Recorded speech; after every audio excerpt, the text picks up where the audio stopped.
kripto. Jadi kita udah memasuki ya modul ketiga dari Crypto Do Theory. Jadi kita di sini memahami ya konsep tren lanjutan yang menggunakan trendline. Jadi Do Theory ini selalu berfokus pada tren yang memiliki jangka panjang dan juga di sini ada durasinya ya teman-teman. Apa sih maksudnya ada durasinya? Jadi dalam Do Theory ya, ini ada suatu asumsi yang menyatakan ini ada suatu periode ya dengan panjang yang sama. Di sini saya nyatakan ya panjang ini dalam 1, 2, dan 3. Kalau sebelumnya kan trennya ya yang ombaknya itu adalah ABCD. Tapi di sini ya untuk durasinya atau jangka waktunya itu adalah 1, 2, dan 3. Jadi garis yang vertikal seperti ini menunjukkan waktu ya teman-teman. Kalau di dalam suatu aplikasi trading atau di dalam suatu chart trading. Ini ada suatu durasi tertentu ya. Dulu ini biasanya melihat ya dalam 7 hari tertentu ya. Ini dalam 1. Kemudian 7 hari kemudian ini adalah lini masa kedua dan lini masa ketiga ini adalah 7 hari kemudian juga. Yang mana ya ini memiliki suatu kecenderungan ya. Harga ini selalu bergerak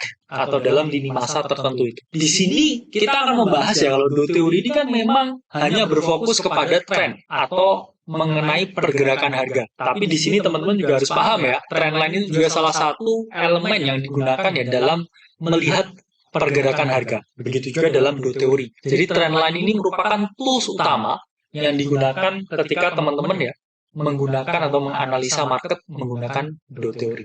Nah, jadi gimana sih cara menggunakan trendline ya? Satu dalam skenario yang bullish ya, teman-teman.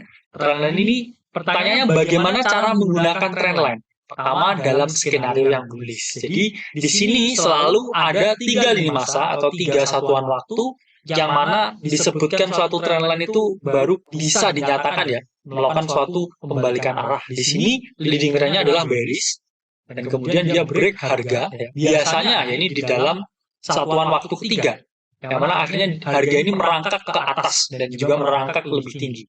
Jadi leading trendnya bearish ya.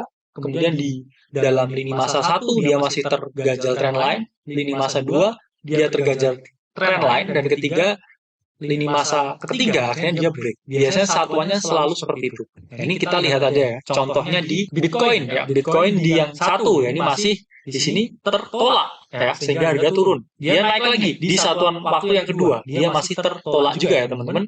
Harga turun. Baru yang ketiga ini break ya biasanya teman-teman bisa entry on breakout.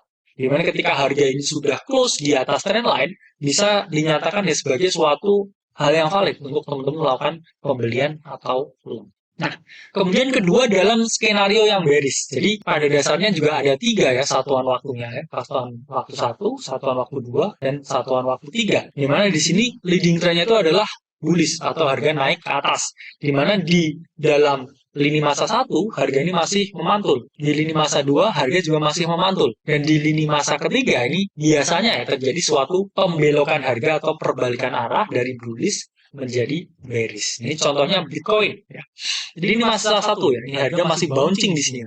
Lini masa 2 ya, ini harga juga bouncing. Dan ini di lini masa ketiga ya, ini harganya adalah break atau turun ke bawah sehingga kita bisa melakukan penjualan atau short. Jadi udah paham ya teman-teman?